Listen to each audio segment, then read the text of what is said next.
It's the show we look forward to all year. The Izzo Candy Rankings are coming today on Halloween. Plus, we go from Minot to Moorhead to get you ready for an Ultimate Football Friday. Hot Mike begins now. Hot Mike with Dom Izzo. Really? Really, Dom? No. I like what Dom's doing. Okay. Dom Izzo. Jeez, come on, Dom. What do you think I am, a magician? Yeah, I'm fired up, Dom. What else could I say? Absolutely. It was great to get on the field, and then Dom came up to me, and I'm trying to walk away from me. I just wanted to enjoy myself out there. Hot Mike. Great job. There's got to be some kind of intelligent question about something. Coach Dom Izzo, WDAY in Fargo, North Dakota. Can you give me a layup or something? Hot Mike. Presented by Northwestern Mutual. That program is second to none. On the networks of WDAY. You know, if it's not about sports, I find it very hard to concentrate. Here's Dom Izzo.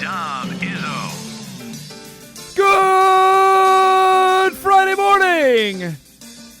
Welcome to a scare-tastic edition of Hot Mike on WDAY Extra. KSFL, good morning, everybody in Sioux Falls. KNBN in western South Dakota. And Inforum.com. Happy Halloween. We have reached the final day of the month on a Friday. The world is coinciding today on this 31st of October. Early indications outside, not great. We need to turn that around. For those of us that are going out with young kids tonight, obviously that's me and my wife. We need some sun, maybe. No wind. It's probably asking for weight. It's probably one or the other. You can get some sun, but there's going to be wind. Or can we get, if no sun, can we get no wind? Can we get something? One of the two potential tonight. But it is here. And we're ready to rock and roll. It's going to be a great night. Hopefully, it's a dry one. It already started with a little bit of rain, some snow for those of you out west. But the day is here, and I can remember vividly the last time I went as a kid. And this seems appropriate because my dad will be on the show later, so he can corroborate this story. I was got to be at least 11 or 12, and we had driving rain one year in my hometown, and I was done. Like, no, I'm not doing this again. And I didn't trick-or-treat till I did once my senior year of college because a bunch of us we dressed up as golfers from The Legend of Bagger Vance. If you've seen that movie or read the book, it was great. We went as like golfers from the 1920s, got the knickers and everything. And then I didn't do it again until 4 years ago when the Jack Band went for the first time. And we've batted around for the Avengers. Like, we've done Hulk, Captain America, Thor, Iron Man, Spider-Man, and we're back to the top of the order. We're back with Spidey again. As he'll tell me, though, the Spider-Man outfit he did a couple years ago didn't have the full mask. He's got that tonight. We're also going to need about 3 other layers to make sure we're warm tonight. But that's where we got our plans, and hopefully everybody's safe out there. Stay warm and stay dry. I mentioned in our show tease, it is highly anticipated show today because we've got a ton of great guests. We're going to get you ready for a dynamite weekend of football. We got the Bison game tomorrow, UND playing at South Dakota tomorrow. The Vikes have their matchup with the Lions. We'll get to all of that. We've got unbelievable high school games tonight in our state here in North Dakota with 2A and 3A getting the playoffs going. Minnesota, big school football. The Spuds play tonight down in Woodbury.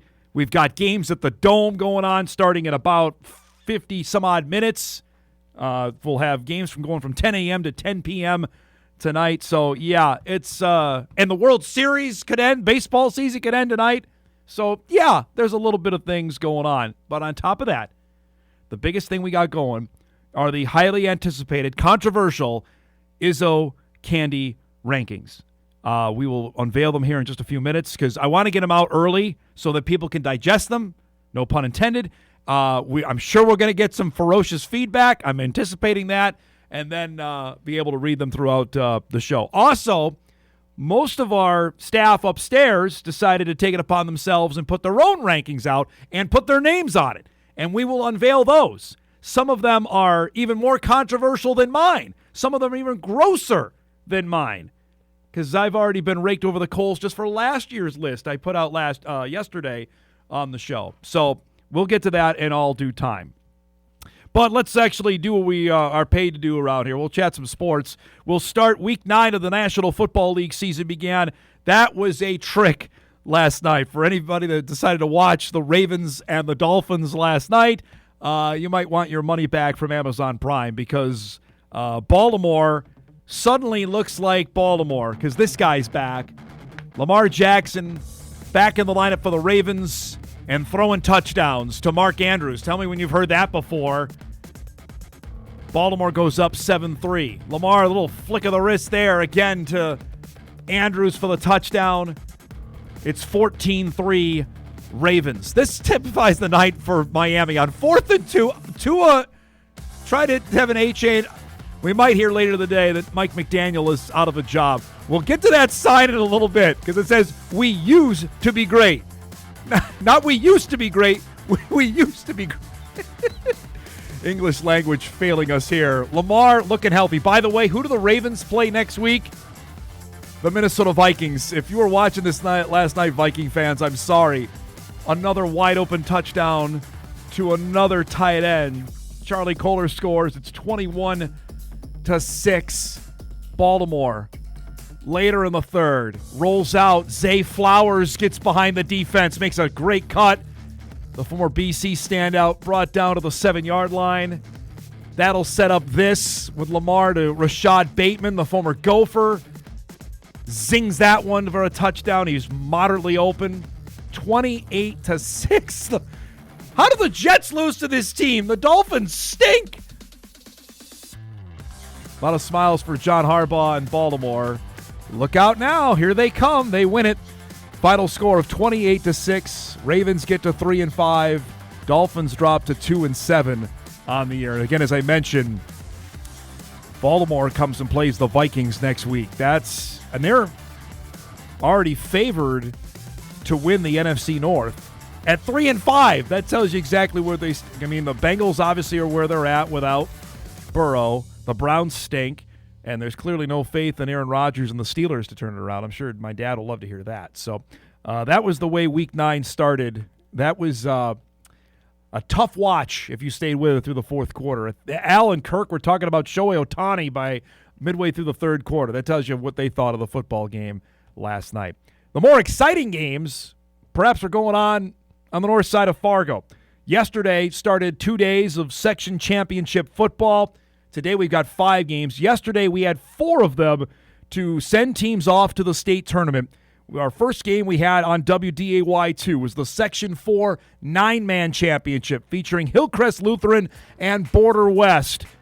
Hillcrest has had a great year, and they are explosive. They got going early in this game. Long touchdown down the sidelines. They got the Comets out to a 7-0 lead. Sean Berge with an 81-yard touchdown pass. Added another.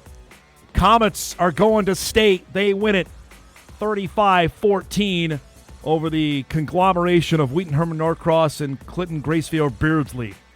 In the second game of the day was the Section 8 9-man championship between Kitson County Central and Stephen Argyle. These teams play all the time. The Bearcats in those green jerseys, they love beating their rivals. They did everything yesterday. They got a long touchdown. Then how about a kick return touchdown? They needed all the points. Stephen Argyle loses to Kitson County Central, 22-14. The third game, Ferto Beltrami and Foston. There's no love lost. I covered a game with these two teams in 2006. The Falcons, who've won this section 4 years running heading into yesterday, make it 5 in a row. They dominated yesterday. Remember, Fertile made it all the way to the 9-man championship game a couple years ago. They rout the Greyhounds 56-0. They're heading to state. Final game of the day, no surprise, Minot was there facing Red Lake County. Thunderbird quarterback Blake McMullen was great. Touchdown pass here gives the Thunderbirds an early lead. Red Lake County tried to answer. This is a nifty move down the sideline. That's going to go. Guy loses his shoe in the process for a touchdown. Got the Rebels close, but you're not beating John Clark's team at the Dome. They never lose there. They win 21-7. They win. Shout out to our guy Dave Peterson. I love watching the show. Sent me the stat this morning. Minot has won that section 14 times out of the last 15 years. The one time they didn't win it was COVID in 2020 because they didn't play it. They are 14-0, outscored their opponents 454 to 119. Hat tip to our guy Dave Peterson, who watches every day. Thanks for the nerd stat. Congratulations to the Thunderbirds. They're off to state once again. So those are the 4 games yesterday. We got 5 today. You're going to see them all on WDAY2. Here's the lineup of games going to get started in just under an hour. We're going to start with Section 5A. Uppsala Swanville will play in the first game against Belgrade Bruton El Rosa. That's game number 1. That's coming up here in just a few minutes. At 12:30, the 6A championship. Breckenridge and Parker's Prairie. The Cowboys are unbeaten, trying to go back to state for the first time in 3 years against a good Parker's Prairie team. Then at 3 o'clock, the 6-8 AA championship. Osakis and Holdingford, the Silver Streaks. They're always in Fargo. Winner of that will represent 6AA at the state tournament. That goes at 3. Our evening session is fantastic. At 5:30, the 8AA championship. Hawley and Barnesville. Sources indicate these two teams don't like one another. They're playing again. Winner goes to state. We had Peter Natz on the show earlier this week. Remember, Hawley lost 6 in a row one point this season. Then they've won their last 3. They get another crack at Barnesville. And our nightcap tonight, the 8-3A championship. DGF and Thief River Falls will wrap things up at 8 o'clock. The Rebels have been fantastic this year. We'll see if the Prowlers can knock them off. All those games you'll see live today on WDAY2. You can stream them on Inforum.com and on WDAY+. Sam's going to be up there for the first 2 games. Cullen Holt's got the middle game, and then Ryan McNamara has the last 2 with our guy Craig Anderson. So it is a long day up at the Dome, but should be a fun one. We're looking forward to that coming up here in just a few minutes, about 45 minutes from kickoff from the first game going on up at the Dome. So that's a heck of a way to start our high school football weekend.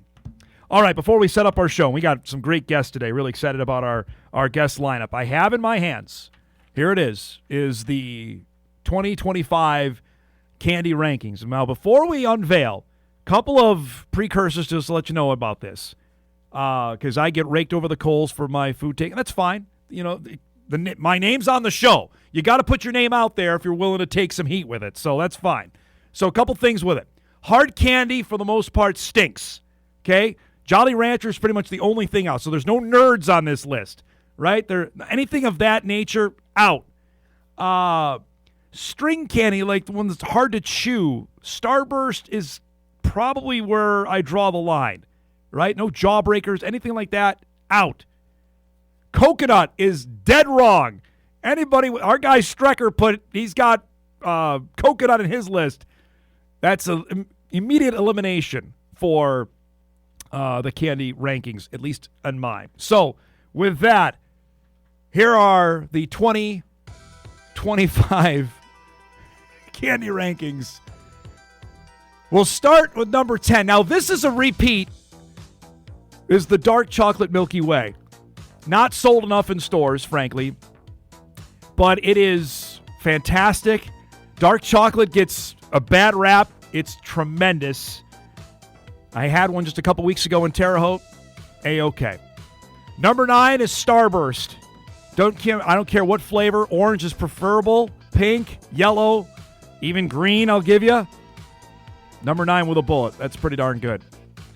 Number 8, our friends at the Crunch Bar. Now, this went up and down, and I only say it dropped to 8 this year because there's a couple other, I'll say, newer entrants or ones that your taste buds evolve as you get older. I was telling this to my son.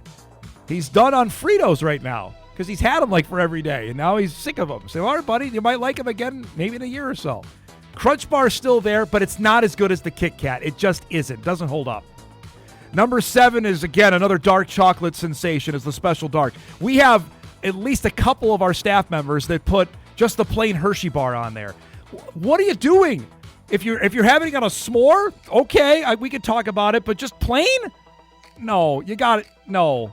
The Special Dark, A-okay. Number 6, I have them actually right here in studio. The Watermelon Jolly Ranchers, I'm holding them up for those listening to our podcast. A very nice Bison fan brought me actually a bag of these last week at the NDSU basketball game with MSUM. Hey, this was full. There's 2 left. I made it a week. That's pretty good. Self-restraint there. It's super specific. It's my list. Number 5, back on the list, is the Butterfinger. And I happened just a few weeks ago. You're probably wondering why I'm not 6,000 pounds, the amount of candy I eat. But, or I've had no cavities, knock on wood, for at least about a decade here. So I'm doing all right. I saw the Butterfinger. I'm like, man, it's just something about you see it. It's fantastic. It's a perfect combo. Number 4, and this is in honor of Halloween, a rest in peace to the peanut butter Twix. Why are we not making this anymore? There's this cookies and cream junk. There's all sorts of different Twix. It's terrible. The peanut butter Twix was the best. And if it was still around, it might be number 1. It honestly, it's that good. If you actually take off the top layer of it, let's go. Number 3 are unassailable in my mind. You can put these in any order if you want, but this is how I go. Number 3 is the M&Ms.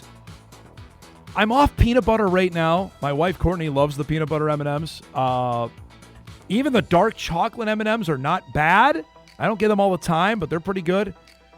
Number 2 is the Kit Kat. Again, I did a coin flip here. People that are coming to our house tonight, they're going to get a bunch of the top 3. And anything that's left over is coming here to the station.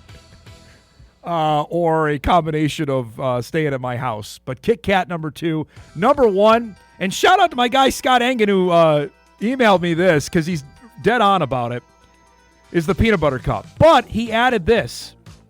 He said the peanut butter cup in the pumpkin shape. And he's exactly right. When they have the different themes, whether it be for Halloween, the Christmas tree, the Easter egg, which is dynamite, it goes over the top. Now I'm hoping actually I get a couple of these tonight, is the peanut butter pumpkin. So there it is, folks. Take it in. I've already got 3 emails about it, so I'm sure people are ready to rock and roll. Now, that's my list. We also have our staff put together a list. Eric, if you want to take this full screen so you can see it better, that's fine by me. This is a combination of different people that help us on our show. Justin Hawley, who I hope his candy picks are better than his NFL picks since he got beat early in the Eliminator. He's on me all the time because I don't have Skittles on my list. And Skittles is it's one of those hard candies I just can't do. And he's super specific about his as well. Again, here's the Hershey bar thing. I'm with him with Jolly Ranchers. Rolo's making an appearance. A plain Milky Way. And the Tootsie Pop on there as well. Maddie's on here, and Maddie's got one that is highly, highly controversial. Her top 4, I'm with her in some shape or form. She put Raisinets on here, folks. Raisinets. What are we doing? First off, raisins are gross, period. I don't care what anybody says. And putting chocolate on them doesn't make them any better. The 100 Grand bar she's got on there as well. Sour Patch Kids come at 10. Tiff has got peanut butter cup number 1. You can't go wrong with that. Peanut M&Ms, which is very popular apparently in office. The regular Twix bar at 6. And a Heath bar. What are we doing with Heath bars? No. I'm sorry. Eric has got he's solid here with his top 2. I think he's trying to get a sponsorship deal with the Crunch people again after our failed attempt a couple years ago. We see Snickers make its first appearance, and again, I've been raked over the coals on my lack of Snickers on my list. It just doesn't do anything for me. I applaud him that he's got Butterfinger on there. Strecker went right to my heart here with his top 3. But then he lost me at 5. He put Almond Joy on there. No coconut. That doesn't happen. And I know Sam mentioned yesterday the Haichu, and that's how Strecker has his number 10. So there you have it, folks. That's mine. Our staff, feel free. I'm sure if we can put these up on social, Maddie, when you have a chance, that'd be great. Because I'm sure the feedback is going to be fast and furious on that. That is our candy rankings, even with the theme music. We have a music database we can go to, and I typed in Halloween, and there were some crazy ones. I thought this one set the mood. Perfect timing. There you go. All right, let's do our guest lineup here, brought to us by Northwestern Mutual on a busy Friday morning. Kevin Feeney's going to join us in just a couple minutes. The Spuds are heading down to Woodbury, another trip to face the Royals, this time in the 6A second round. Winner moves on to the quarters. We'll visit with Kevin about his team coming up at 9:20. An hour earlier, my pops will join us. Now, Dad's not a great chocolate guy. That's not his thing. So Mike and Ike's has got to be his pick. That was his thing forever. We'll ask him, but he'll have his picks as well coming up at 9:35. Our second hour will start. Brad Schlossman joins us each and every Friday. UND hockey at home tonight. That should be festive at the Ralph. They've got Duluth in town. And then at 10:35, Minot North head football coach Jacob Holmen will join us. The Sentinels are the number 1 seed out of the West in 2A football. They've got a matchup with Grand Forks Red River. They went unbeaten this year, did Minot North. They're hoping for a first trip to the Dakota Bowl in a couple weeks. We'll visit with him coming up at 10:35. That and a heck of a lot more on a busy Friday show. We're just getting started. We're glad you're joining us. We come back. What other team should be playing on Halloween than a team that wears orange and black? We'll visit with Kevin Feeney and the Spuds when we come back after this.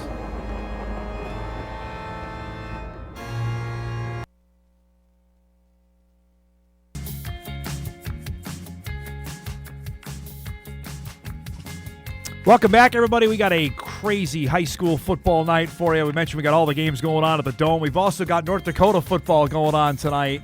Legacy Horace, 6 o'clock. North Dakota 3A quarterfinal. Sammy G will be on that call. He's got a busy day. 2 games at the Dome and then heading out to West Fargo. That was a 1-point game back in September. And then we've got 2A quarterfinal as well. That's streaming only on WDAY+. Bismarck, St. Mary's, and Central Cass coming up tonight at 7 o'clock. Now, I said off the top of the show, what better team to talk to on Halloween than a team that wears orange and black? The Moorhead Spuds are back in action tonight. 6A second round. The Spuds are back on the road. No surprise. They're heading to Woodbury for the second time this year as they will take on the Royals. The winner moves on to the 6A quarterfinals. Head coach Kevin Feeney joins us here. I was joking with you off air. You know, when you got this schedule, why not go to Woodbury twice, your longest trip of the year, right? Yeah, exactly. You know what? As the tournament brackets and you were kind of figuring out where the seeds were and the projections and all that stuff, we actually kind of thought there was a legit opportunity that we would be going back to Woodbury, which, like you said, of all things, is by far the furthest on our schedule all year. But we're excited to be in the game tonight, and we'll definitely hit the road here and hopefully play some good football. Well, that's a solid 5, right, Kev? I mean, that's the furthest away trip you can have, correct?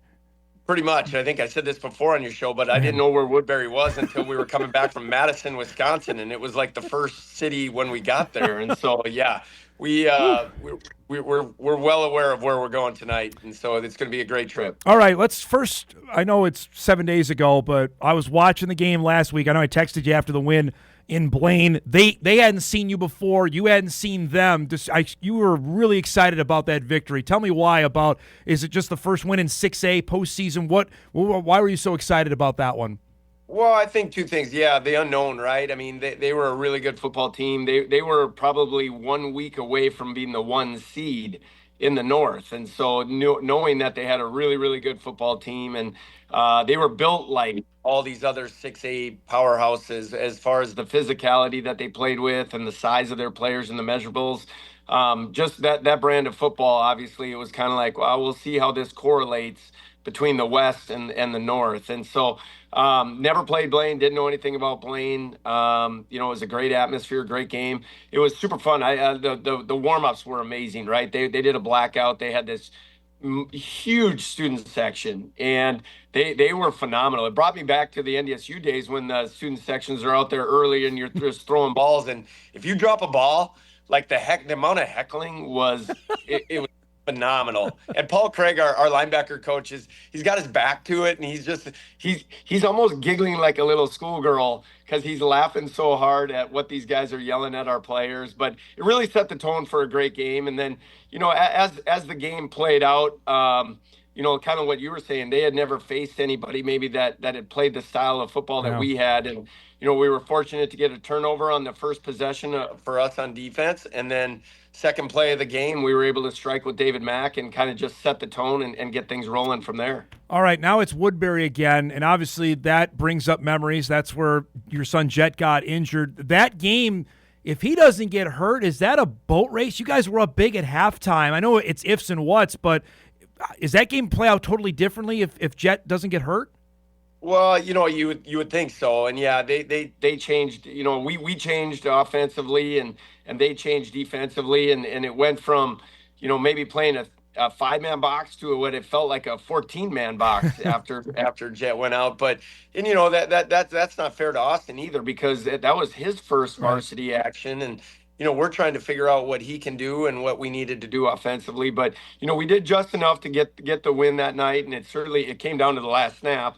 And, we were able to get a big stop defensively, but super amount of respect for Andy. Andy, as we've transitioned into 6A, has been probably the coach that I talked to the most, which is ironic, that we're facing them for a second time. But you know what, they going into that season and talking with Andy, they felt like they had a much improved football team, and they knew what they were up against with us that night, but they really felt like once they got into the East district that they were going to have an opportunity to have success. And so I don't think in their minds it's been a surprise to where they're at.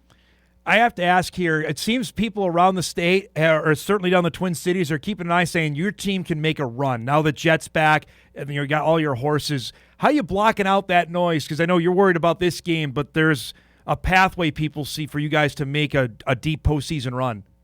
Well, I think it starts with, last week, like I said, a 6-seed Vert beating a 3-seed on the road. That's a huge upset. Yep. And we celebrated, Dom. Trust me, we celebrated and had a lot of fun with it. But, like the message this week has been no 6-seed has ever advanced past this round. Last year, STMA won their 6-3 game, but then kind of, for lack of a better word, got boat raced in this game. And so nobody's ever done it. And so we kind of made a statement with our team earlier this week that, I don't think at the beginning of the year that anybody set out our goals to be a 6-4 football team or whatever we are, but the goals are still out there, and what we can accomplish is still out there. But it means something special, where if we can be the first team to ever advance to that next round. But ultimately it's playoff football, and we know what it takes to win playoff football games. It starts with taking care of the football.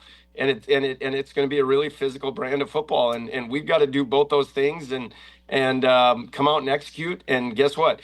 If you do those things, you're going to have a chance. If you don't do these things, we're going to get beat. And guess what? We've been doing that all season. I mean, that's what it's been every week for us. And so no different tonight, but I think that, the stakes have been certainly raised because it's an opportunity to get into the state tournament. I've had people ask me, I'll go to you because you know more than I, is David Mack getting some sincere SEC Big Ten interest right now? He is, and it's going to blow up even more once we get to the winter. I mean, David Mack is a special player, and as Jet was out, you got two ways to go as a receiver, right? You can pout and say, "Oh, poor me, I'm not going to get done," or you go out and you raise up your level of play, and that's exactly what David did. And I think I may have said this to you before too. I mean, like, he just wanted to win. He didn't care what it was. He would play wide receiver, he'd play quarterback, he'd play running back, and full disclosure, we kind of tried everything in practice just to make sure that we had things in, trying to come up with ways to be successful. Yeah. And David's the ultimate competitor. And there's no doubt in my mind that as his season finishes up here, hopefully in a few weeks, that it could blow up quite a bit this winter for him. All right. We got to get rolling here, so I apologize. We went long, and the candy rankings take too long. But you wear orange. First off, can we go all orange tonight? Can you sign off on that? Can we do all orange jerseys? We should be able to do that because it's Halloween, right. And like you said, we're orange and black, but unfortunately no. So we're going Super Troopers tonight. We got to wear white jerseys, and so all the kids want to go. Let's go white on white tonight. Okay. The candy ranking for you. What do you got to have? What's the must-have in the Feeney household? Well, I'm torn. I'm a Reese's peanut butter cup guy first and foremost, but I like Snickers, and I used to be a huge hot tamale guy back in the day. Okay, all right. not that any candy is good for me, but I really don't think hot tamales and a frozen Coke are the way to really get things ready for a football game tonight. By the way, the archives, I dug it up here, October 31st, 1998. Does that ring a bell to you? Oof, I have no idea where we played, but 1998, that was my last football season, so hopefully it was a good one. St. Cloud State. You guys won 34-31 that day at the old at St. Cloud State. Wow, I did not know that. I've given you I think that St. Cloud State locker room is forever burned in my memories because it was like a dirt floor at the old Selke Field. That was like, I swear it was like an old prison. Like they had this like brick walls and all that kind of stuff. But now they got a great stadium. Yes. Don't get me started, but I wish we could get that for a neutral site again. Yes, we were just talking about that yesterday, that St. Cloud, why do they not host games anymore? I don't get it. I don't know. It's a great stadium now. You guys played a couple doozies down there. Appreciate the time. I know you got to get going. Safe travels and good luck tonight, okay? Hey, thanks a lot. Thanks for having me on, Dom. There you go. Happy Halloween. You too, bud. There he is. Kevin Feeney, head coach of the Moorhead Spuds. They got Woodbury tonight, 7 o'clock down in the Twin Cities. It's going to be a late night for those boys. It's a solid – they got to eat, so it's a solid 5 hours down there. We'll have highlights of that coming up on First Down Friday. I think they're winning tonight. I've got my Moorhead orange-colored glasses on. I don't care. I think that we had the bracket up yesterday. There is or Wednesday. There is a pathway for them to get I think, to the semifinals, get another shot at Maple Grove. They're healthy. They're humming here. Real quick before we go to break, a little breaking news from our guy Pete Thamel, and it's not great news for those that follow the Summit League. Pete Thamel reporting the University of Denver has accepted an invitation to join the West Coast Conference. It will join on July 1 of 2026 and be a member in 9 sports. Denver currently plays in the Summit League.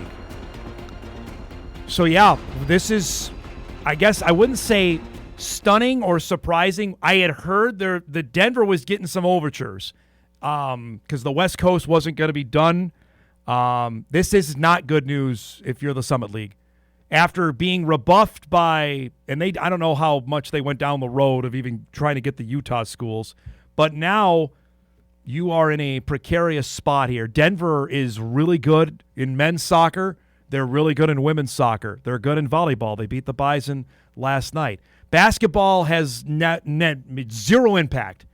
The basketball team, since they joined 2014, I want to say, so they've been in the league a decade here. They've never been good. A couple years ago, Denver made the championship. It was the first time that they had ever advanced out of the second round of the Summit League tournament when the Jacks beat them in 2024. So there's work to be done here, folks, because now they're down to 8 members. Now, granted, I would say, hey, we got even number, but you don't want to be at this spot. 8's not a good number. So we'll be making some phone calls today to see what's going on. But that's the latest there. Denver out of the Summit League after this year. We'll break. We come back. Early pick edition. My Pops is waiting in the wings. We'll do our Week 9 NFL picks. We come back on a Halloween edition of Hot Mike right after this. If you'd have went with a Boston, you'd have been living in the garage. I had a Yankee hat on, of course, which I usually almost always do, but she says to me, if I were you, I'd take that hat off. And I looked at what look at it to begin with. I ain't taking my hat off. I know where I am. Yeah, right. You believe anything that guy says? Because I don't. He said he was going to marry J-Lo, too, remember? Come on. I finally told your mom. I said, there's no sense. Let's just put TVs in the room because I'm only going to wake them up anyway. So that's how I got a television? Well, don't check your watch here. We're doing this an hour earlier as Pops barely got some stuff going on today. But we do our NFL picks a little bit early with dear old Dad who joins us on Halloween. What's up, Pops? How we doing? Oh, good. Hanging in there. All right. To go haunt the kids. So I told everybody you're not a big chocolate guy, but Mike and Ike's used to be your deal. What's the number one? What's the candy we got to have? Good and Plenty's. Good. Oh, really? That's my favorite. That's number one. All right. Or Spice Drops. I like them too. What is that? It's like a little gum drop. It's a Spice Drop. Really? Okay. Yeah. All right. I like both those. Okay. I'm not a big. If I do chocolate, it'll either be a peanut butter cup or a Kit Kat. That's the one to go with. Very good. Yeah, one or the other. You said weather isn't looking good there either? No, it's pouring. It's supposed to rain, high winds. I said, oh, man. The kids will be upset. I'm trying to think. What year was it? I was telling the story off the top. I got soaked and I was done. I can't remember how old I was. You remember that? Yeah, I do. I was mad your mom took you out for that. It was pouring. It was not good. Yeah, you go buy them candy. You don't take them out in that crap. We got it. Eric asked me, if you say Raisinets? Are you a Raisinette guy? That's it's very controversial this morning. No, I like them. Just not a lot because they're a lot of chocolate. Yeah, no, raisins are gross. No, raisins are good for you. All right. Before we get our picks in, this is we got a huge sports weekend. Baseball season can end tonight.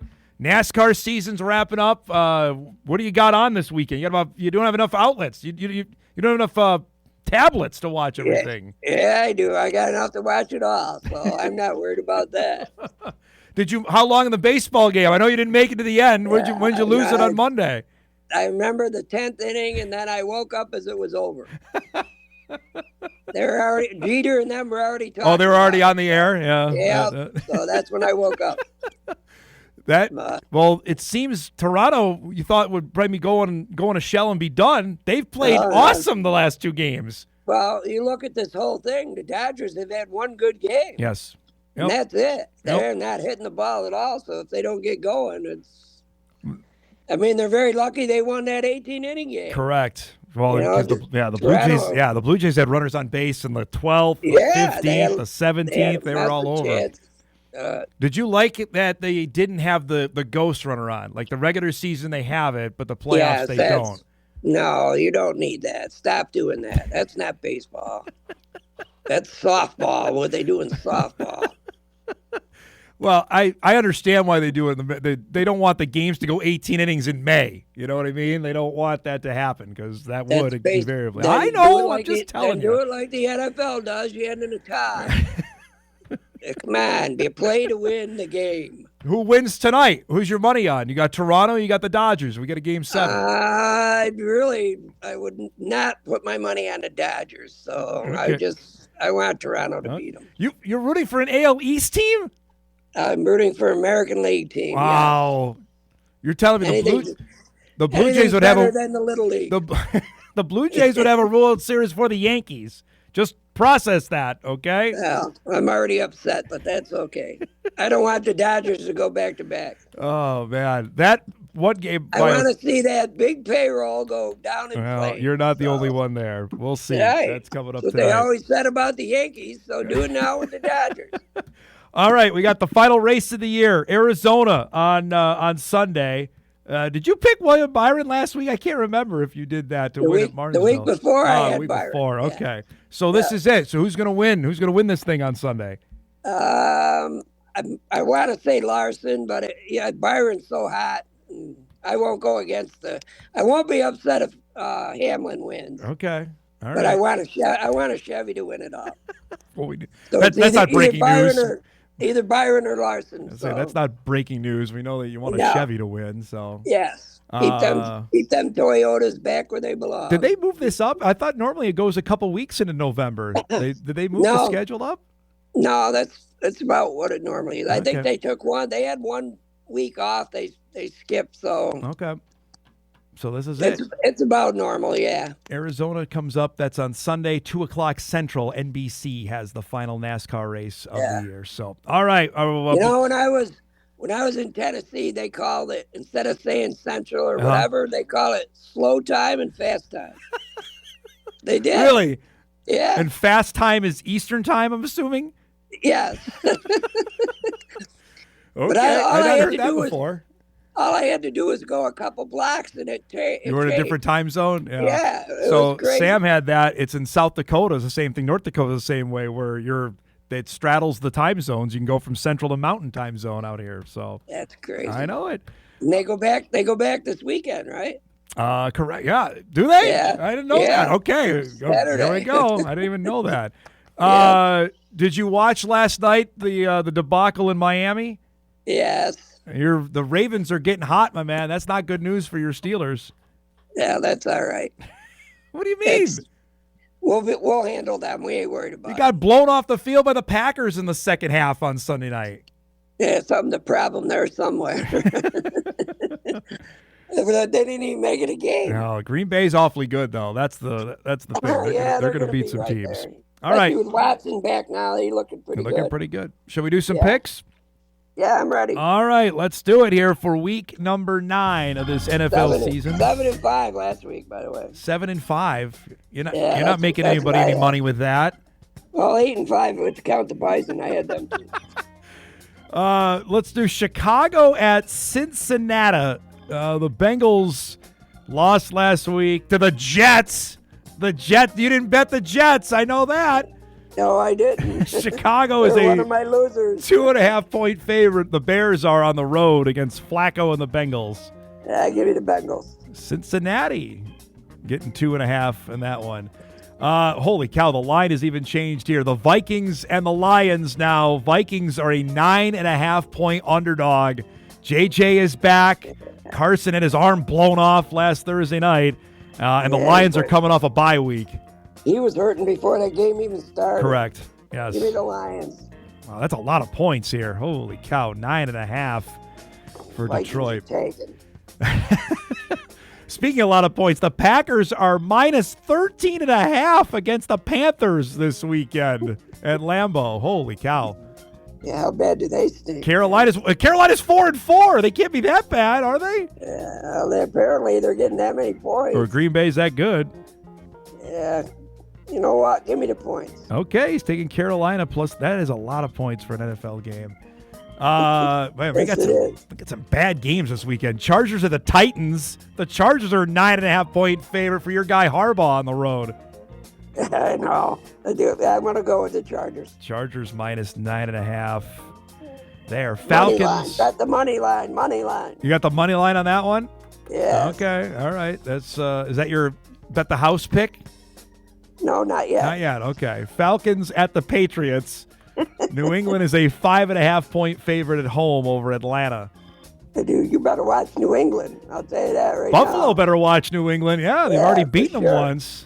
They're going to get popped by Kansas City. Give me the Pats. Okay. He's giving away a pick early here. He's got New England minus 6.5 against Atlanta. The 49ers are at the Giants, who lost Cam Scatterbo last weekend. It was a nasty injury. Don't go back and look at that. It was gross. San Francisco minus 2.5 against the Giants. Give me the Niners. He's got San Fran on the road, minus 2.5. The Steelers host the Colts. The Colts are the best team in the NFL. They're a 3.5-point favorite at Pittsburgh. Steelers. I already know where you're going here. We'll see. I'll suck that loss up if I have to. Sam might have to. You have some bragging rights. Whoever wins that game on Sunday. Broncos are at the Texans. Houston is a 1.5-point favorite home over Denver. Denver is 6-2. I don't get that spread. It's got to be because Houston's at home. Well, but they had a good game last week. Yeah, Denver's good though, I think. Yeah, I'm gonna go with Denver. Denver plus 1.5 in that one. Jags at the Raiders. We go to the late games here. Jacksonville is over 500. The Raiders aren't very good. Jacksonville is minus 2.5 here. Jacksonville. Got the Jags minus 2.5. Here's another outrageous line. The Saints have one win, are at the Rams. The Rams are minus 14.5. That's crazy. Yeah, but they should cover that. Give me the Rams. Yeah, okay. I think they should cover it. All right. You got the Rams. Especially at home. That's a 2.5 touchdowns, man. That's crazy. The game everybody's going to get, the late window on CBS with Nance and Romo. Chiefs at the Bills. Here comes Kansas City. Won 3 in a row. And they're a 2.5-point favorite in Buffalo? What am I missing here? You watch Kansas City? They're right back. I have watched Kansas City. They look same old. Buffalo looked terrible the last couple games. Give me the Chiefs. Okay. Kansas City minus 2.5. Sunday night football. Buffalo needs a deep threat, man. They have no defense. And they need a defense, too, because they haven't been very good there. Seahawks at the Commanders is the Sunday night game on NBC. No Jaden Daniels again. Marcus Mariota will start. Commanders are a 2.5-point underdog at home to Seattle. Yeah, give me the Seahawks. It's got Seattle minus 2.5. Monday Night Football has the Cowboys in it. Of course they are. Hosting Arizona. Dallas is minus 2.5 against the Cards. Yeah, give me the Cardinals. Okay, he's got Arizona plus the points there. That's going to be a shootout, right? Think there. so? Well, Dallas can't play any defense either, so. That's what I mean. They're going to bet the over all day long on that one. All right, before we go, as you see there, the spreads for the weekend. The Bison squeaked by their game with South Dakota State. They're back home this weekend. They are minus 30 against Youngstown State. Youngstown's good, and the Bison are given 30. They can't be that good if they're giving them 30. Well, Give me the Bison. 5-3. Really? Yes. I'd take Youngstown to the points this weekend, but all right. We'll I see. think they'll cover.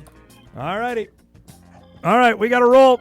Have a great weekend. Say hi to all the trick-or-treaters. Stay dry out there, and I'll talk to you tomorrow, okay? All right, man. I love you. I love you, too. Go get your email fixed. Yeah, I don't know what's going on there. Go get her straight. I'll talk to you later, all right? All right, man. I love you. it. There he goes. My Pops with his NFL picks. We do it a little early today. Dad's got plans. Cincinnati getting points. Carolina, he's taking the points there. Arizona, Denver. Those are some of the underdogs he's taken this weekend. Boy, the games are not good. Go out and enjoy the weather if you can, because the early slate of games are not good. We'll come back. We'll wrap up our first hour. We got a bunch of candy emails. We'll try to get as many as we can. Start our second hour. Brad Schlossman coming up.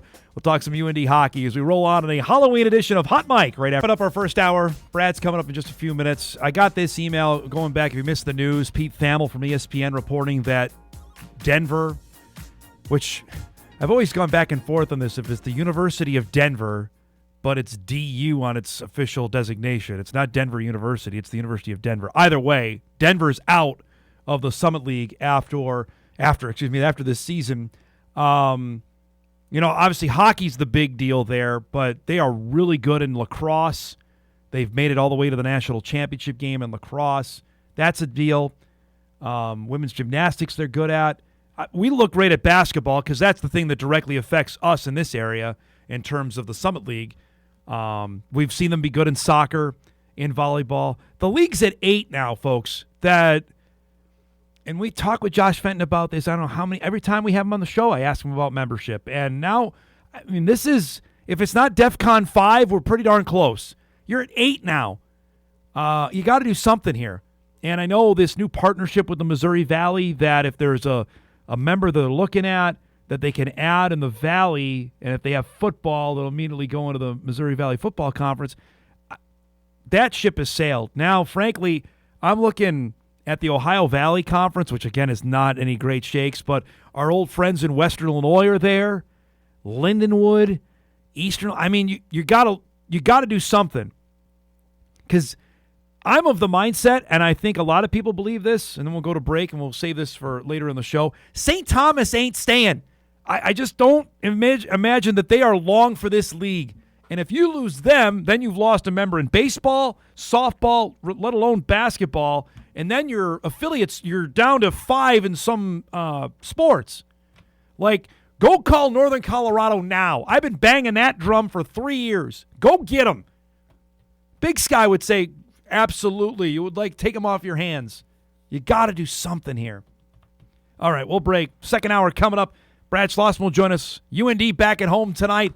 Take on Minnesota Duluth. We'll preview that series as we start hour 2 of Hot Mike on a Friday morning. We're back after this.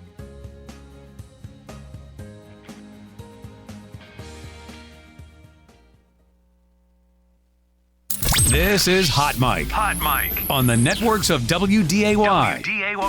Here's Dom Izzo. Time to chat some hockey. Shot score!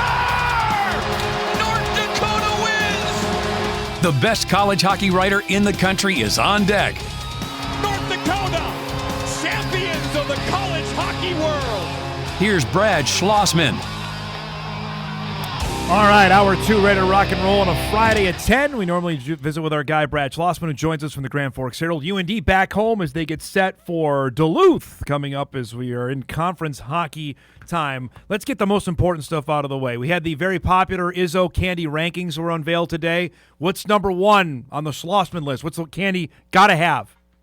Skittles for sure. Skittles. There it is. 100%. Okay. All right. Number 2?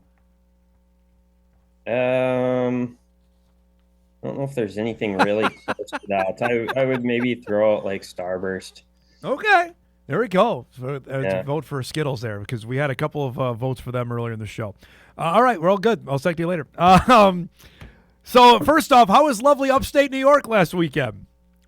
I thought it was great. It was really fun getting to see Potsdam and Canton, home of Clarkson and St. Lawrence, just to kind of understand what the communities are like, what the arenas are like. I watched some of the games on video, and just to be in there and actually get to experience it is kind of cool. So I had a great time there. The locals gave me great picks on where to go, so that's always a fun part too.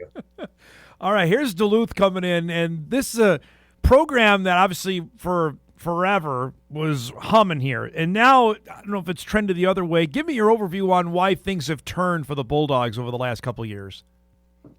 Well, I think, I guess the players weren't good enough. Yeah.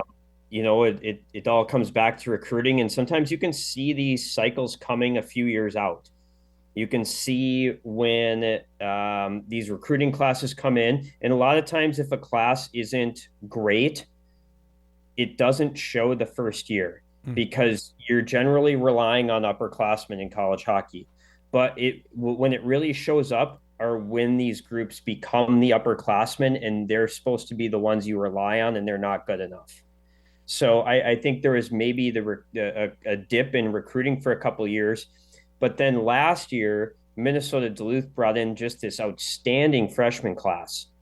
But again, if you're going to rely on a freshman class to win you games, it's probably not going to work in college hockey. And that's what we saw.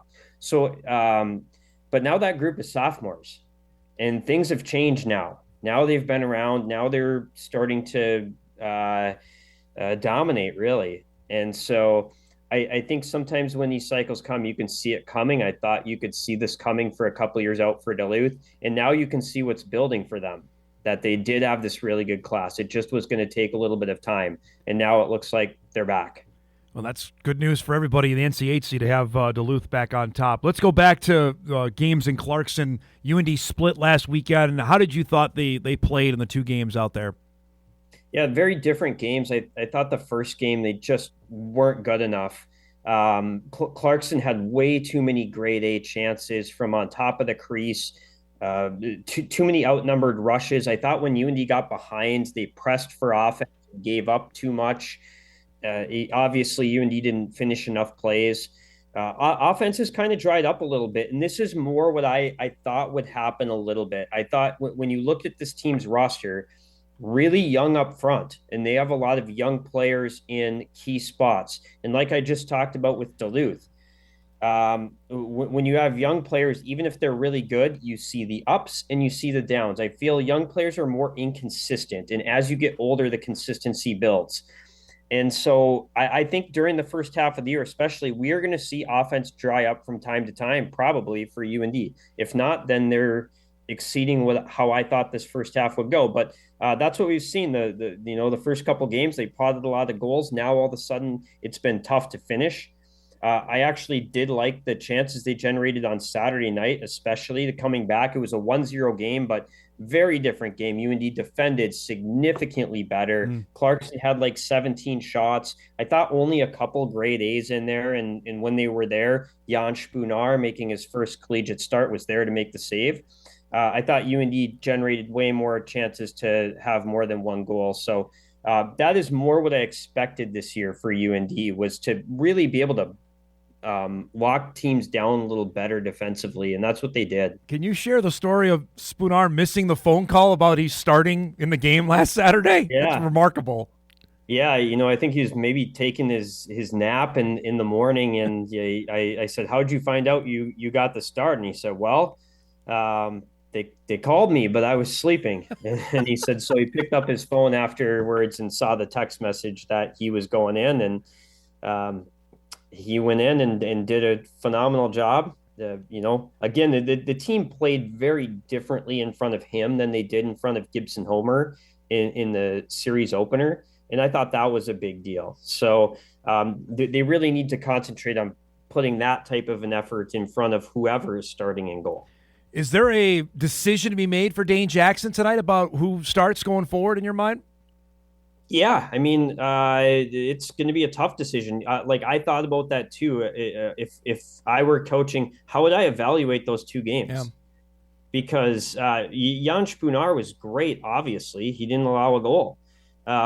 Also, you have to take into account that the team played completely differently in front of him, and so I think it's kind of a coin flip. It'll be really interesting to see who they start. Do they start one each night? Who knows? It'll be fascinating to see what the coaching staff does there. You got another week with another, and you could do this all season long with transfers, but another guy going against the team he used to play for in Anthony Manheim, who played at Duluth, now is at UND, played there the last 2 years. Give us the backstory on how he came to Grand Forks this spring. Yeah, Anthony Mangini played 2 years at Minnesota Duluth, decided to transfer. He's a guy who grew up a massive UND fan. Actually, when he transferred, I thought, I'm searching our system for photos. You know how we do that. And I put in Anthony Mangini, and I'm hoping, do we have a photo of him when he was at Duluth playing against UND? Let's hope our photog got him in one of those shots. There was one photo, and the photo was actually a 12-year-old Anthony Mangini, a fan shot from the it was the NCHC Frozen Faceoff, and he had green hair on and a Sioux jersey on. All right, so, you got one. I think that explains why he wanted to come to UND. Yeah. This has been a dream of his forever, and now he's here going against his old team.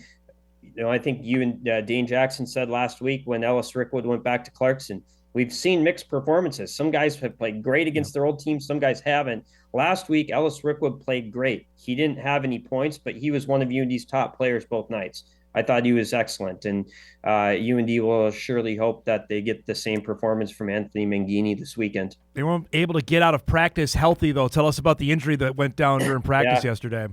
Yeah, Josh Zakreski suffered a lower body injury. He did not come off the ice under his own power. He was kind of carried off the ice by his teammates.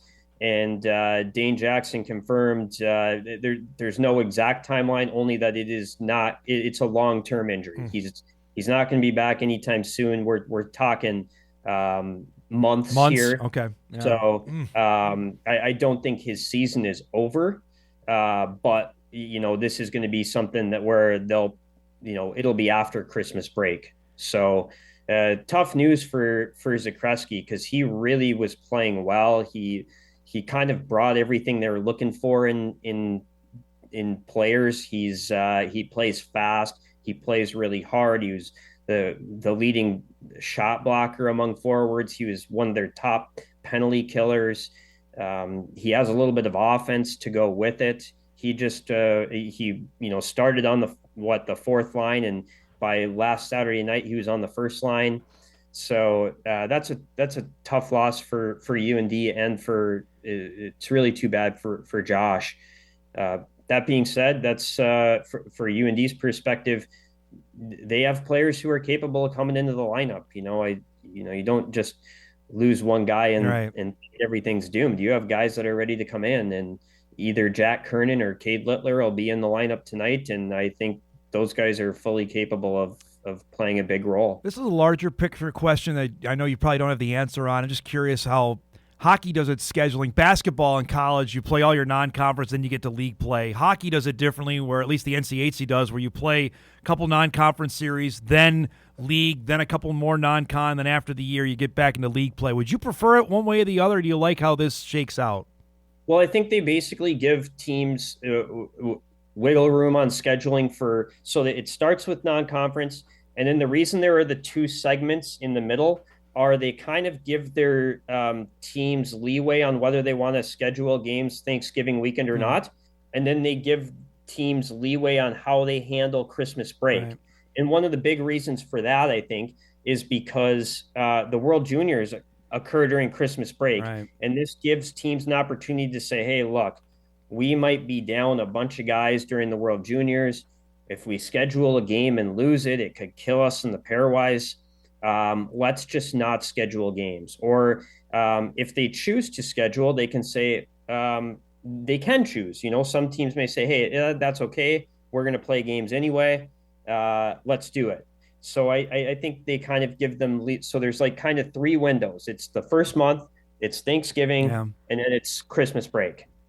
Interesting on that. I'm curious. We were talking the news that came out that Denver is leaving the Summit League for the West Coast Conference. This doesn't obviously affect hockey's its own deal. You've been out there. You have more relationship than I do with that school. They're really good in a couple sports that the Summit doesn't sponsor. Lacrosse, they're really good in. Gymnastics, they're outstanding in. We've seen the other sports that they've been bad in basketball, Brad. Are you surprised at all that they would look for a different pasture heading west as opposed to playing in the Midwest?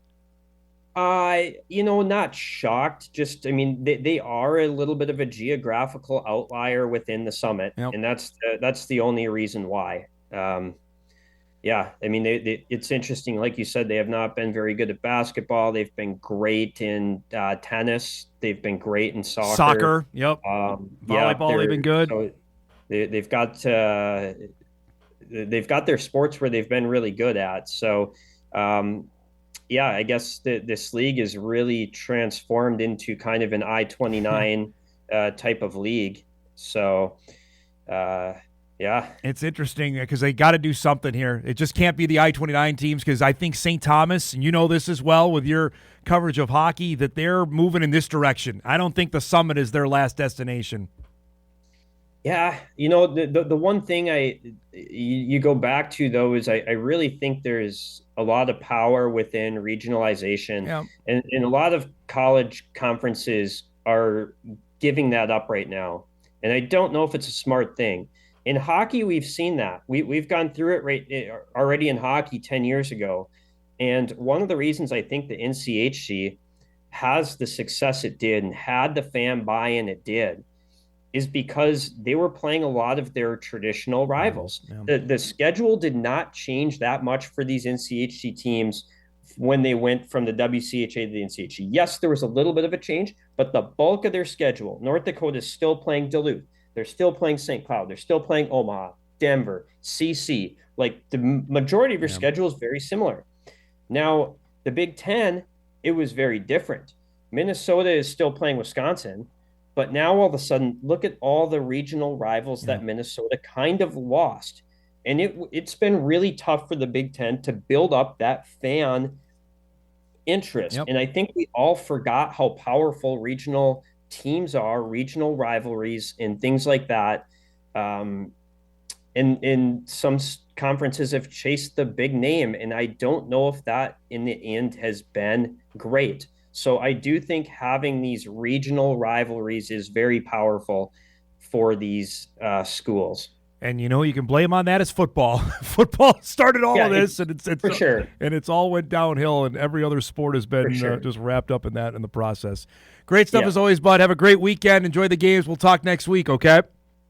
For sure. Thanks, Tom. There he goes. Brad Schlossman joining us on this Friday morning. UND and Duluth coming up 7 o'clock tonight, 6 o'clock tomorrow at the Ralph as UND opens up its conference play in the NCHC with the Bulldogs. All right, we'll break here. We'll get reset. We got a bunch of emails coming in, a variety of topics, including, obviously, the news out of the Summit, our candy lineup. We got some high school football chatter coming up. That's a live look inside the Dome right now, the Section 5A title game. We're back on Hot Mic right after this.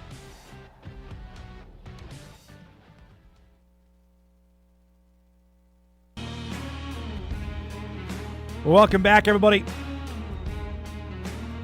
All right, it's email central here. Let's get caught up. We've been guest heavy here for the last little bit. So we'll get into the Summit here first.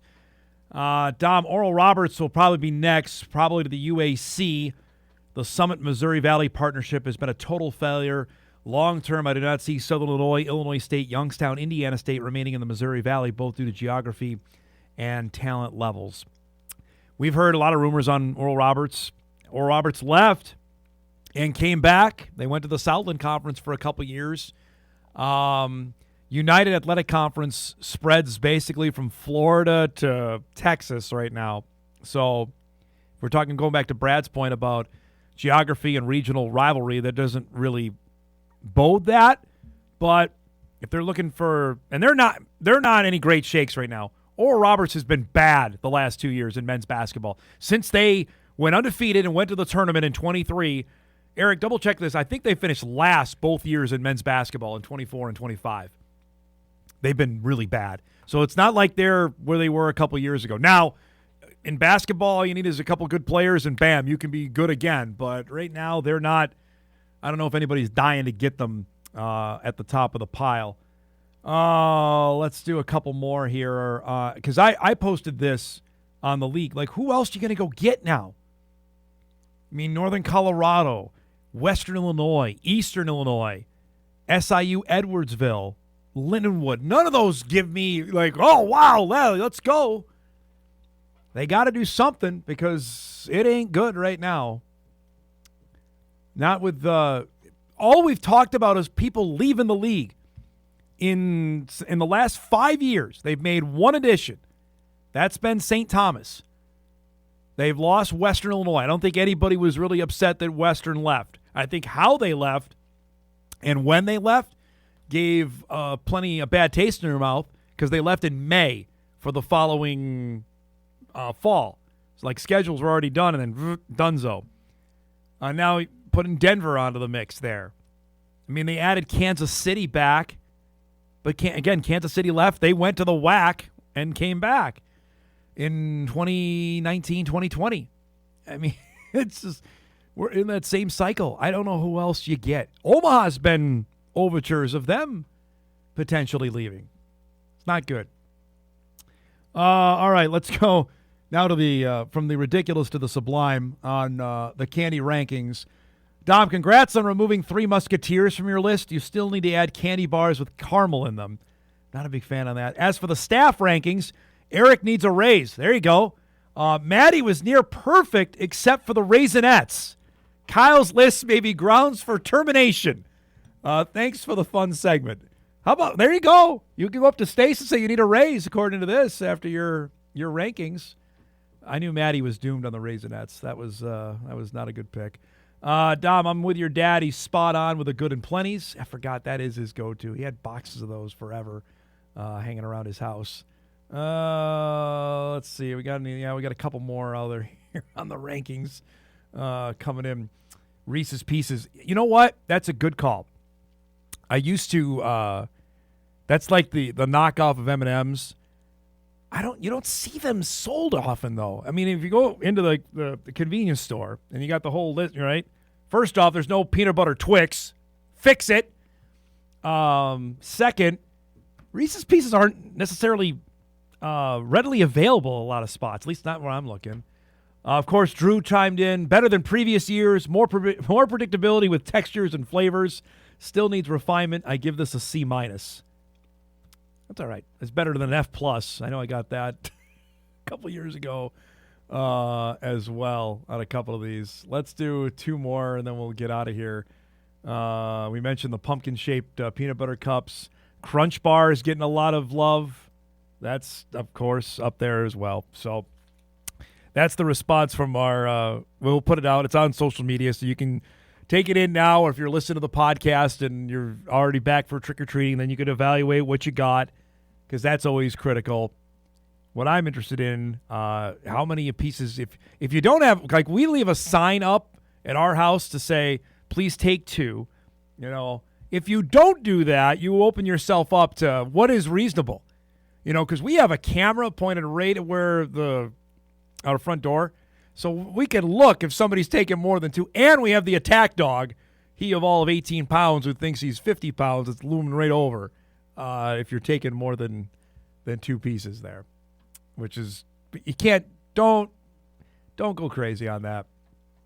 One thing before we break, there is some breaking NFL news as well. The Dolphins, well, Mike McDaniel still has a job, but the general manager does not. Chris Greer has been fired, has been with the Dolphins since 2000, starting as a scout, working his way up to GM in 2016. During his tenure as general manager, the Dolphins made the playoffs 3 times. Did they make the playoffs a couple years ago? Because they were in that Peacock game with Kansas City, and now they are bad. What do you got for us, big man? So, for giving out candy tonight, is it acceptable to give out Rice Krispie treats? Like you make them? No, or like you buy the store-bought ones there. I think so. You might get with like the M&M, like with candy in them, so like M&Ms, chocolate chips. I didn't know they made them like that. I thought they just go do to the Sam's normal. Club, you'll find them all over the place. Probably. You're probably gonna get some sideways reactions on it. Like, oh, that's not candy. That's a treat. It's a snack. You know.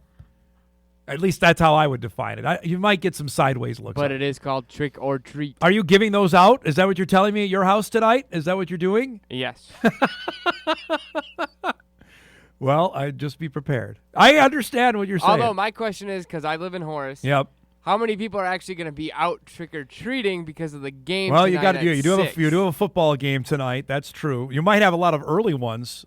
So I'd be prepared. Like 5:00 to 5:45. Because we're getting out there early. You got the young kiddos. They might be out early, so just be prepared. We do have some nice cold adult beverages waiting for all the adults. I was gonna say, don't be giving that out to kids. Well, no. Come on, man. But if any adult comes by my house, there might be some adult beverages all right, sitting so there. there. You go. There you have it. Eric's letting everybody know to come by the Bunnell House out in Horace. All right, we'll break. We come back. We'll talk some high school football in North Dakota. The 3A, 2A quarterfinals begin tonight. We'll head out to Minot. The Sentinels are getting ready for their matchup with Grand Forks Red River. We'll talk with Jacob Holmen on the other side of the break. Final half hour of the week when we come back right after this.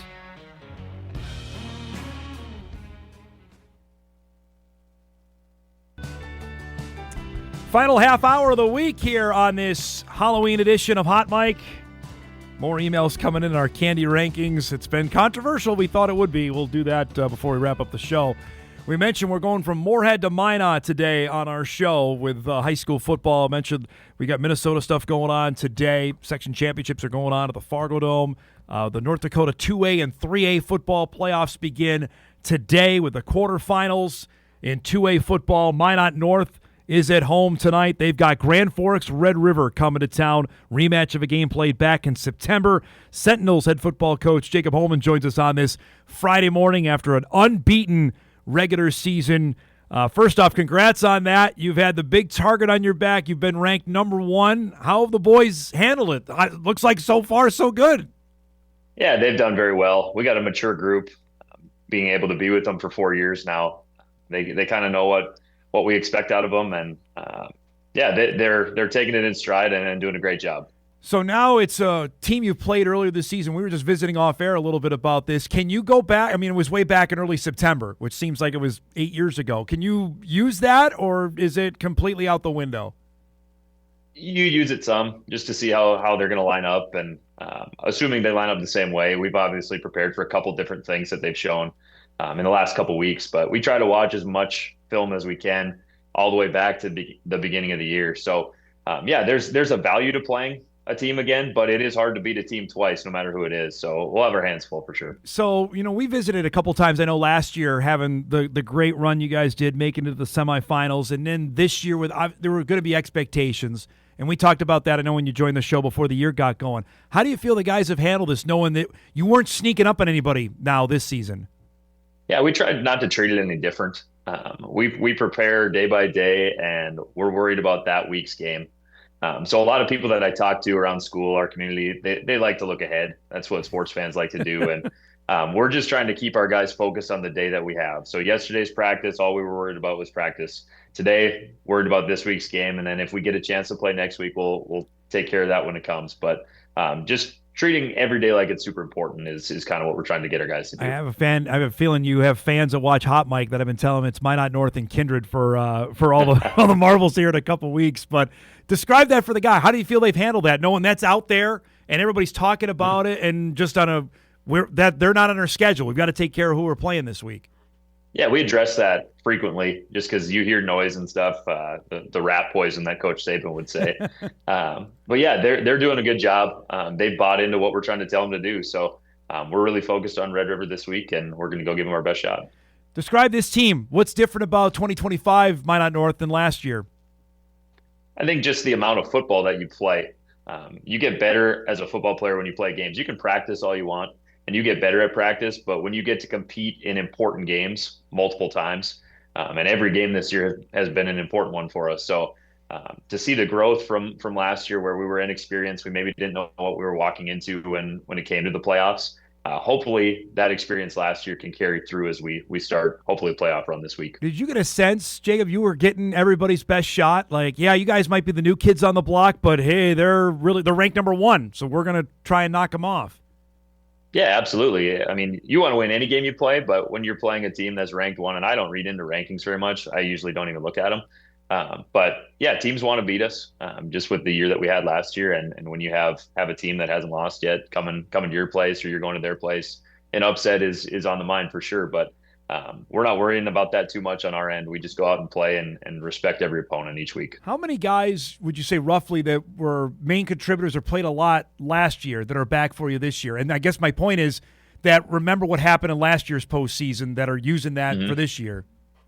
Yeah, we only lost about 4 kids. So everyone who got meaningful minutes last year played. We have a couple guys that are new to our team that have stepped in and filled some really important roles for us. So hopefully the guys that have that experience can help them along the way here as we get into really important football. You've got everything in front of you. You play your games at home. You keep winning. You're not leaving. How big a deal is that? And what kind of home field advantage have you built up in a short amount of time? Yeah, our place is special. It's an awesome place to play, and that's because of the people who come and support us. People are rallying around Minot North football right now. Our school is excited. Our community is excited. So to be able to play in front of them, the people that you care about and that you love and that are going to support you, it's a special deal for our guys. And I told them don't take that for granted because not a lot of teams get to do that in 2 consecutive years. Well, you and I were talking. I remember your first day of varsity practice. You were showing us the place. I mean, you've been here for every step of this. How much you enjoy like this? We built this from the ground up, and now here we are. We got a real chance to maybe win this thing. Yeah, when you sit back and think about it, it's a once-in-a-lifetime opportunity that we have.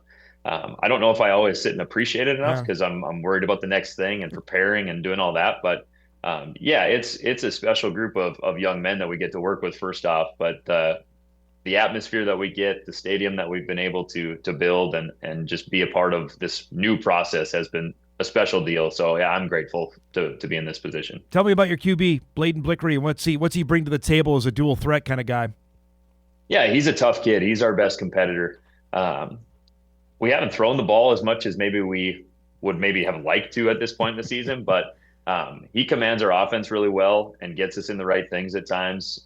So yeah, he's a key component, and when he's under center, we feel like our offense can click and we got a chance. And when the time comes to be a little bit more diverse, he's the guy that can do it for us. All right, so it's Grand Forks Red River for round 2. What do you imagine? You think the kitchen sink the Riders are going to bring at you tonight to try and knock you off? Yeah, we talked about that this week. Come the playoff time, you got your tricks here and there. Special teams is a big part of it. So being ready to handle kicks here and there and a reverse on a kickoff or little things like that. Yeah, we got to be ready for them to come out and give us their best shot. They have film on us. They know what we're going to do, and they'll try to exploit it. So yeah, they'll be better this time around. All right, tell me about the level of football in 2A this year. How did it play out to you with Kindred and Central Cass moving up? And I know you didn't see them during the year, but how that elevated the level of play in your mind in 2A? Yeah, I think it's raised the bar. Those 2 programs really know how to win football games. When you play teams like that each week, it's a challenge. On our side of things, Devil's Lake coming over to the west, that's a good football team, and their quarterback's maybe the best we've seen in the last 2 years, just with his ability to run and extend plays. So, yeah, the level is higher than I think it was last year. So we're fortunate to be sitting where we're at right now, given the fact that teams have improved as well. All right, so give me the under-over on how many times you were out and about and people ask you, why are you guys playing 3A? Because I got it out here. I'm curious, you're in it. How often do you get that question? I don't hear it much. The biggest question is when do you play Minot High? And that's a couple years down the road. But Yeah, I haven't heard that as much out here. We're content being where we're at for right now, but eventually we want to move up, obviously, and play the biggest schools in the state. But yeah, people are just excited that we're winning football games. Look at this bracket. When you look, I know you're only worried about Red River, but you've played a handful of these teams. Describe the teams that are in 2A and that what kind of matchups we could see down the road here. Yeah, like you said, I don't look ahead very much, but like next week, if we play St. Mary's or Central Cass, we don't know a lot about Central Cass, but we know that they're well coached and they have athletes, some big guys at their tackle position. So yeah. Teams are different in terms of their style of play right now than what we're used to. A lot of teams like to throw the ball, where we try to stop the run and we try to run the ball. So when we play a passing team, it challenges our defense a little bit more than what we're maybe used to. But we'll prepare for that when the time comes. So now for this time of the year, are you looking at the weather app? Are you checking, okay, what do we got? Because knowing full well that could affect how you want to do things? Yeah, I think you check it frequently. A couple weeks ago, we played Jamestown in a really rainy one, and I made a comment after the game. I said, this benefits us. If we could play every game in the rain, I would take it. And our fans wouldn't like it, and most people wouldn't enjoy it. But in any type of weather, we're suited to play with the style of football that we play. So it's not as big of a deal to us as maybe it is to some other teams. You look ahead here, just how much, I know you mentioned you're not given a whole lot of time to sit back and enjoy it. For your players, do you get the sense are they doing that, or are they in the day-to-day kind of grind? I think we take time to enjoy stuff. Like my message tonight, I wrote it last night, is just to be grateful for where we're at. There's some pressure that comes with being in the playoffs and maybe being the 1 seed, but it's a privilege to get to do what we're doing, and we get to play a game that we love. So yeah, we take time to appreciate it for sure and make sure that kids are enjoying the experience. All right, I got to ask here, as a proud University of North Dakota alum, how much have you been able to enjoy this season and then knowing full well what lies ahead potentially next week? Yeah, it's been fun to watch. I was fortunate to play for Coach Schmidt a couple years back, and he's just a great person, first off. And what he's doing, there's a lot of excitement around UND football. Big matchup coming up in a week here, and that I'm looking forward to. Hopefully we'll be able to get down to that one. But first things first, we got to beat the Yotes this weekend. Last thing, you're busy tonight. So who's manning the house for Halloween? You got anything going on tonight, or what's the plan? Well, no, I'm not married. I don't have any kids, so football is all I care about tonight. I actually made a comment. I'm glad we play on Halloween because I'm not into the trick-or-treating side of stuff. So we'll go and do the best thing that we can do, and that's play football. All right, but do you have a go-to candy? Do you have one? If you're in a moment of weakness, I gotta have. Well, I saw your guys' list earlier. Yes. And I'm with you on the Reese's peanut butter cup. All right. Yeah. That's number one. Anything else that you would succumb to, or no? That's it. If you put a piece of chocolate in front of me, I'm probably going to eat it. So that's the O-line coach in me. I appreciate that. Thanks so much for doing this, bud. I appreciate the time. Stay dry, hopefully, tonight. Good luck, and we'll talk soon, okay? Sounds good. Thanks, Dom. There he goes. Jacob Holmen joining us, Minot North head football coach. The Sentinels will play the Riders tonight. That's in one of the 4 quarterfinals in 2A. You saw the bracket there. We talked about it. Heck, I think I mentioned it in August before the season got going. All roads, in my mind, were pointing to Minot North and Kindred facing each other. Did not play during the regular season. That's a nice deal in North Dakota. That doesn't happen all that often in North Dakota big school football. So if that were to come to pass here 2 weeks' time at the Dome, sign me up for that, because that'd be a pretty fun game to see with two teams that'll be unbeaten at that point. The other games tonight, Devils Lake will host Grand Forks Central. Watford City goes to Kindred. We've got the St. Mary's Central Cass game. That's going to be on WDAY Plus exclusive later tonight. We mentioned Red River taking on Minot North. Highlights and scores, all those games coming up later tonight on First Down Friday, about 10:20 on Channel 6. All right, we're due for our final break. We come back, we'll get you ready. What a great sports weekend on tap. It starts tonight. The Eliminator Challenge restarts with our staff as well, and we'll get a few more candy emails before we send you out the door. Hot Mike will wrap right after this.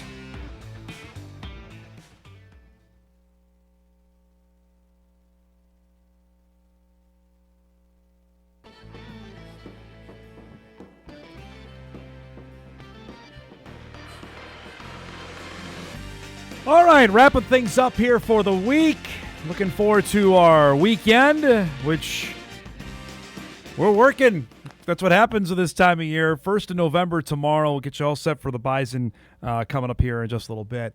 I got one other email in. Dom, no mention of North Dakota 9-man or Class A. Yeah, well, we got plenty coming. And plus, the games have all been on our ticker as well for those that are coming up tomorrow. Frankly, shout out to my guy, Jason Moneylaws in Hankinson. They've got a chance to make it to the semifinals. They're at home tomorrow with Napoleon in the 9-man. But, right, I mean, everything is staring. You want to talk about looking down the road. I mean, can it not be LLM and New Rockford again in the 9-man championship? We'll find out. Class A, no one's touched Langdon this season. If it's not them and against either Killdeer or Ellendale, Edgeley, Cullum, I'd be stunned.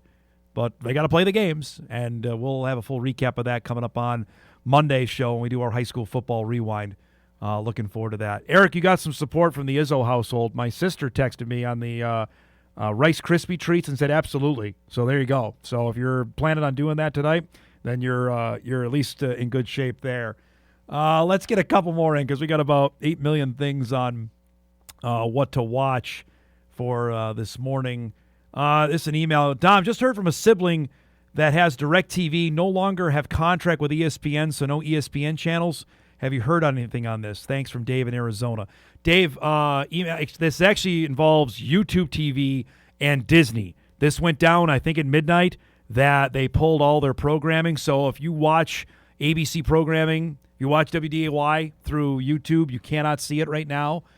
There is some negotiations going on to try to get that back up ASAP.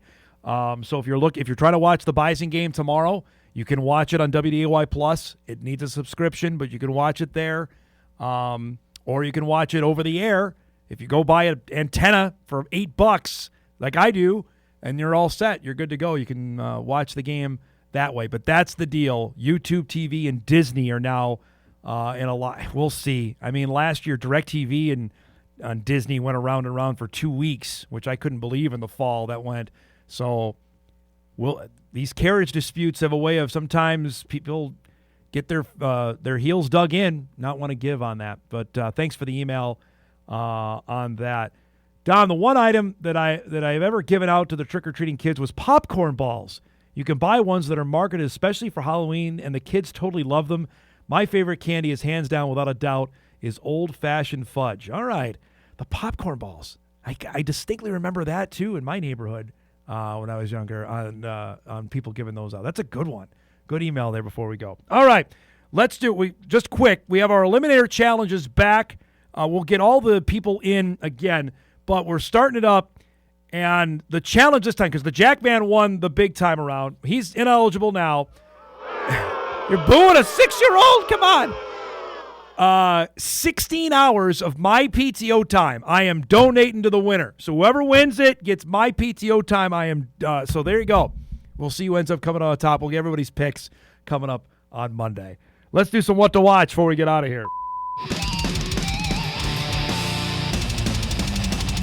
What to watch is brought to us by our friends at Northwestern Mutual. When you flip us off, you can turn on WDAY 2 for the Minnesota Section Football Championship games going on at the Dome. The first game is underway. Next game at 12:30, at 3, 5, and 8 o'clock tonight. All those games are live on WDAY 2. Also tonight, we've got North Dakota high school football for you here on Extra. Legacy and Horace. Note the start time, 6 o'clock for that one.